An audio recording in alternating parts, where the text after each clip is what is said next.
It's called the bunny hop.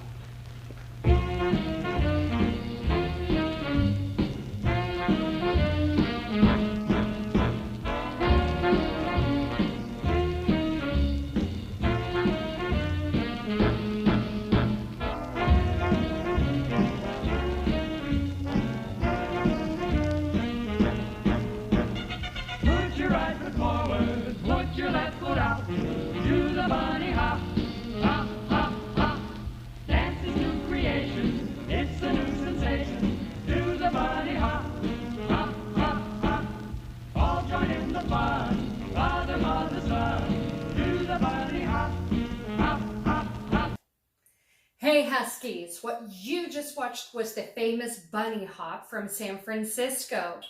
Now, I thought it would be a great idea, since we just celebrated Easter, to learn this cool dance mixture that dates back all the way to 1952, almost 70 years old, right? Now, the truth is that we have these kind of dances around here today. Now, if we take a look at the wobble or the continental drift, or even the Cupid Shuffle, you might realize that, wow, this looks kind of similar to that. But these dances actually started decades and decades ago. Now, as you notice, we are no longer in our home state of Oklahoma, and we've actually already began our second day of our journey in our unit known as Around the World in 8 days. Now, we're going to stop by California real quick to do a little bit of bunny hopping, and then we're going to continue our way down to Easter Island, that technically belongs to Chile, which is a part of South America. Now, I hope that you have grabbed your backpacks and you're ready to go. But before we head off to South America, let's go ahead and take a look at that dance. So if you would, please stand up tall and copy me. All right, my friends, it's time for the bunny hop. So let's start with our right foot first. We're going to go out, then in, out, and in. Now, we did that 2 times. Now, let's do the same thing, but this time let's move over to our left one. So here we go. Left and in. Left and together. There we go. Now let's try it a little faster this time. Let's call this dance move number 1. So here we go. We start with the right 2 times, and then we'll go to the left 2 times. Ready, go. Right, together, and left, together, left, together. Great job. Let's do it one more time for good measure. I bet we'll get this time, right? Ready, go. Right, together, and left, together, left, together. You rock. That was awesome. Now, let's learn the second dance move. Now, this one is really funny, and you want to make sure that you have your little bunny paws in front of you. Imagine that you're holding your Easter basket, and you're going to jump forward 1 time. Not too far, though. Ready, and jump forward. Now we're going to jump back to where we were. And back. And now we take 3 bunny hops forward. Ready, and 1, 2, 3. Wow, did you catch on to that? So first what we did was we jumped forward, we went back, and then forward 3 hops. I wonder how much that is. 1 plus 1 plus 3. 1 hop forward plus 1 hop back plus 3 going forward.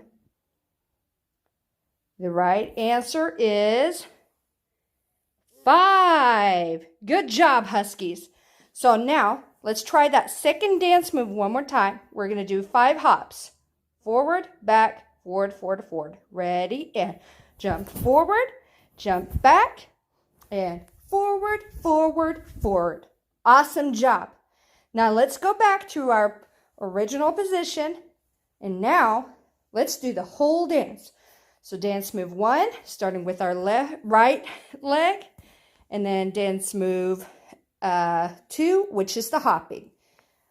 1, actually 5, 6, 7, 8. And right together, and left together, left together. Jump forward and back. Now quickly, forward, forward, forward. Let's do it again. Right together, and left together, and forward and back and forward, forward, forward. Awesome job, Huskies. Man, you're good bunny hoppers. Now, if you'd like to add a little extra accompaniment, this is the perfect time to make your shakers. Just grab one of your Easter eggs, pour in a little bit of rice, or you can use pebbles, rocks, even cereal. You close it up. Then you use tape to seal it. I'm going to use 2 pieces on here because I don't want it to fall out and make a mess, right? Just like this. So nothing falls out as you're showing off your sweet dance moves. Now let's try it out with the eggs. And if you don't have one, it's okay. You can still do the dance. Just join us in all the fun. Let's go. Get your eggs ready, your bunny paws ready, and we're going to start with our right foot. Here we go. Right, left, left, forward, back. Hop, hop, hop. Right, left, left, forward, back. Hop, hop, hop. Again. Right, left, forward, back. Hop, hop, hop. Right, left, forward, back. Hop, hop, hop. Keep on going. Good job. Forward, back. Hop, hop, hop. Great job, Huskies. So proud of you. Well, look who just woke up from his sugar coma. It's Phileas Frog. Hi, Phileas. Hey, you know what? We are just about to guess which one of the instrument families that the egg shaker belongs to. Would you like to help point out the instrument families as we go through the characteristics? Awesome. Well, here we go. Well, the first family is the woodwind family. They have a bunch of keys, usually have reeds, and you have to make sure that you have air throughout the instrument in order to create sound.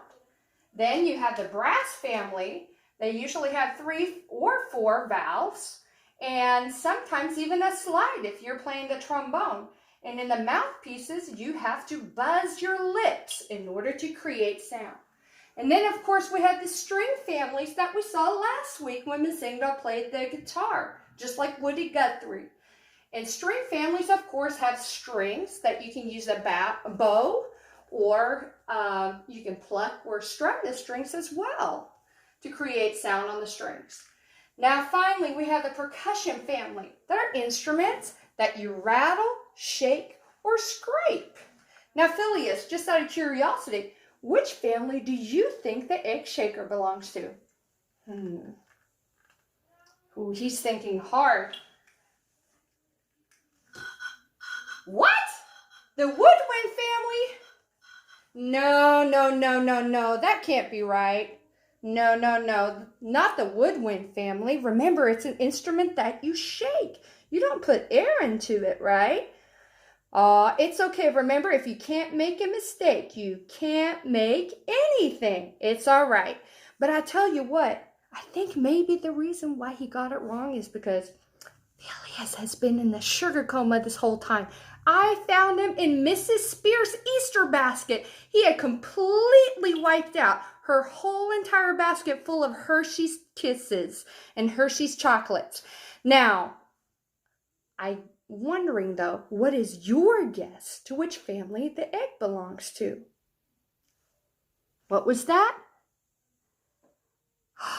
The percussion family! Yes, you're right! Well, great job. Oh, Phileas, you might need a little help there with your Easter ears, bunny ears. Well, you know what? It is time now for us to leave the land of the free and the home of the brave, and we need to head on to Easter Island. So buckle up, Huskies. Here we go.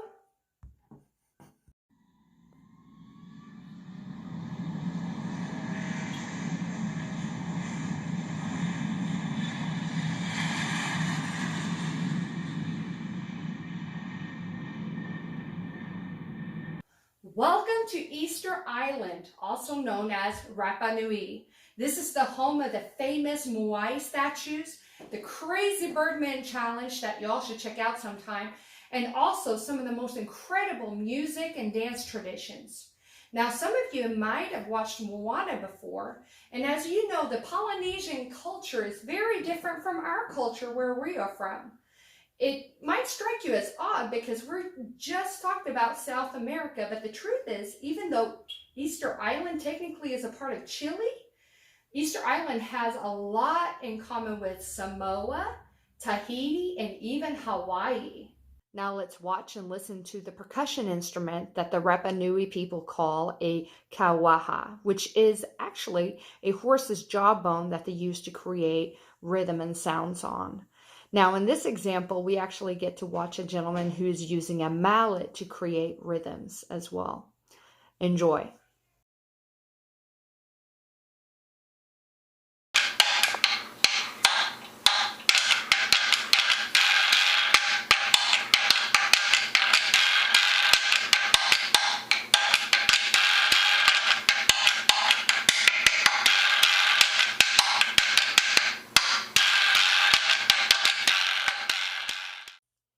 In our next video clip, we're going to watch a ceremony from Easter Island. Now, the Rapa Nui people do not always dress up in ceremonial clothing. And, honestly, they probably dress up in jeans, shorts, t-shirts, just like you and me. But one of the wonderful things is that the Rapa Nui people have dedicated a lot of time and effort to continue all these beautiful traditions. So they want to make sure to pass it from generation to generation and also educate others about it. And that's one of the wonderful things about technology is that we now have the opportunity to be able to look around all over the world to see what is so beautiful and what makes us and others unique and special individuals. Now, as you watch this next clip, I want you to try to look for two things.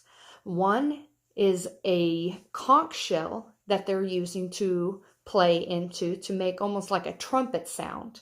And two, I want you to try to find someone who is playing rocks together to create a cool rhythmic pattern. Enjoy.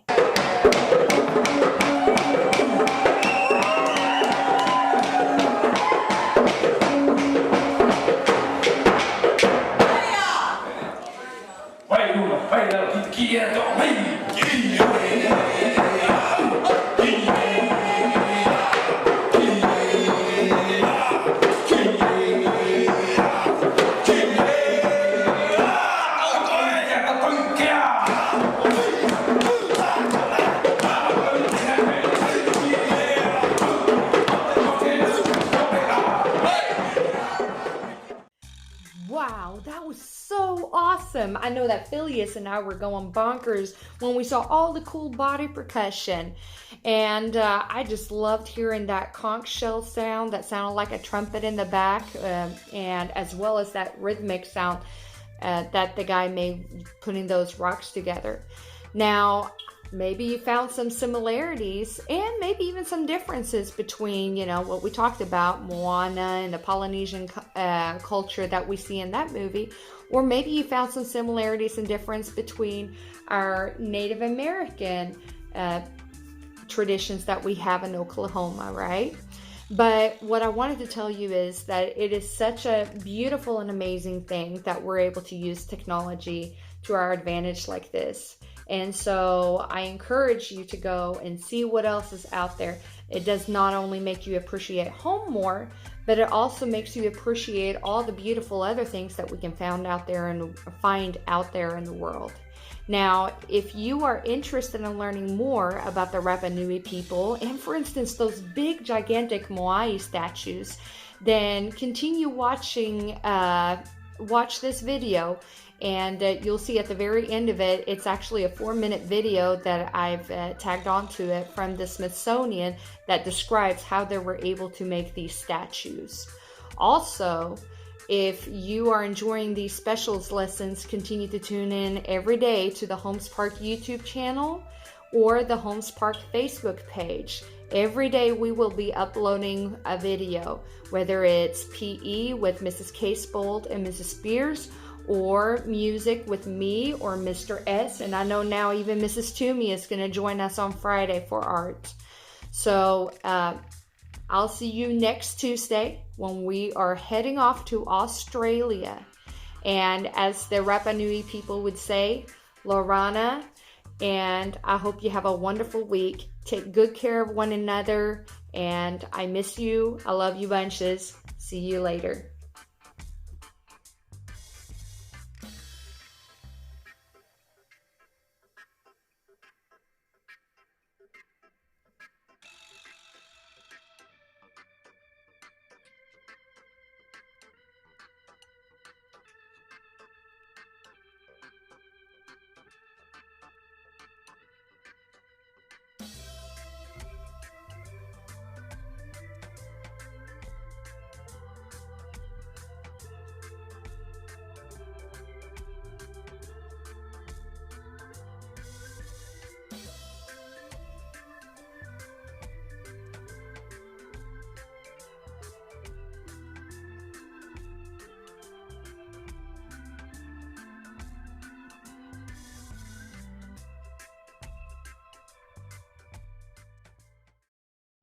The people of Easter Island only had stone tools. A single statue could take 2 years to carve. Professor Patricia Vargas Casanova has been researching how it was done at the island's main quarry, Ranu Raraku. We're in a quarry that clearly shows the way in which a statue was carved. We noticed that one side, the right side of the statue, is completely finished. At the end of the head, they carve a channel in order to get to the other side. And notice that these are not straight walls. They just open what was necessary for the people to move the stone peaks. Once the top and sides were complete, the carvers would gradually undercut the statue, leaving just a narrow spine attached to the mother rock. Then this was carefully chipped away until it was free and resting on stone supports. At that moment, they will start moving the statue down the slope in order to finish the back. This is where 1,000 of these figures were carved, over maybe 5 centuries. For reasons still unclear, these were never delivered. But how were any of these monsters moved? What is really incredible is to think that statues were moved kilometers out of the quarry. 60 years ago, Norwegian explorer Thor Heyerdahl conducted a series of experiments at the quarry, trying to discover how the moai were made and then moved. He recruited 180 islanders to shift a statue weighing 10 tons. This is how it may have looked 500 years ago. The statue dragged along by brute force, with ropes made of tree bark. But the terrain is so rough, many statues never made it to their destination. This statue was on its way out of the quarry, and you see how badly broken it is. Probably a couple of years of work, completely ruined and gone. The discarded statues are providing valuable information for Professor Claudio Cristino. He's mapping every archaeological site on the island. Here we have Ranu Raraku, the the crater where all these statues were carved that we carefully mapped. So here we recorded 397 statues which are still there. There were 1,000 statues, roughly, of which about 1/3 made it finally to the altars along the coast on the whole island. A high number of statues were abandoned for unknown reasons. So we can pinpoint all these statues that actually are markers of the, ancient roads where they were transported. These roadways led to ceremonial platforms where the statues were erected. The Norwegian archaeologists recreated the most likely technique by building a stone ramp, then using levers.